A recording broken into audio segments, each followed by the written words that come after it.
নাহিদ রানার গতিতে কাবু বাবর আজম। হতভম্ব বাবর কোনো মতে মাথা সরিয়ে পেলেন রক্ষা, অন্যথায় পড়তেন বড় বিপদে। বাবর ভালো করে জানেন রানা তো এমনই। বাউন্সার থেকে রক্ষা পাওয়ার পর বাবরের মুখে ফুটল হাসি, পাল্টা হাসিতে স্বাগত জানালেন টাইগার পেসারও। রানার বিপক্ষে বাবর কখনোই তেমন সুবিধা করতে পারেননি। এর আগের 4 দেখায় 3বারই উইকেট হারান পাকিস্তানের কিং। চলতি সিরিজে পাকিস্তানিদের মাথা ব্যথার বড় কারণ হয়ে উঠেছেন এই নাহিদ রানা।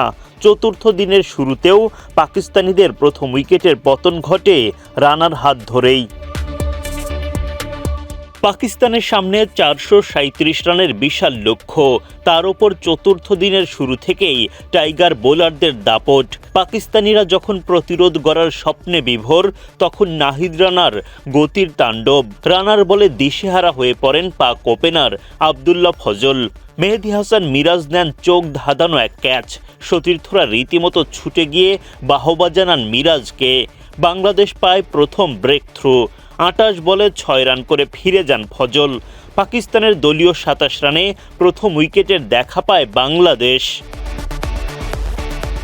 দুর্দান্ত ক্যাচের পর বল হাতেও মেহেদী হাসান মিরাজের জাদু। পাকিস্তানের আরেক ওপেনার আজান আওয়াইসকে এলবিডব্লিউর ফাঁদে ফেলেন মিরাজ। শেষ রক্ষা হয়নি তার, টিভি আম্পায়ারও দেন আউটের সিদ্ধান্ত। 21 রান করে মাঠ ছাড়েন আজান। 41 রানে গিয়ে দ্বিতীয় উইকেটের দেখা পায় বাংলাদেশ। 2 ওপেনারকে ফেরানোর পর পাক অধিনায়ক শান মাসুদ ও বাবর আজমকে চেপে ধরেন রানা মিরাজরা।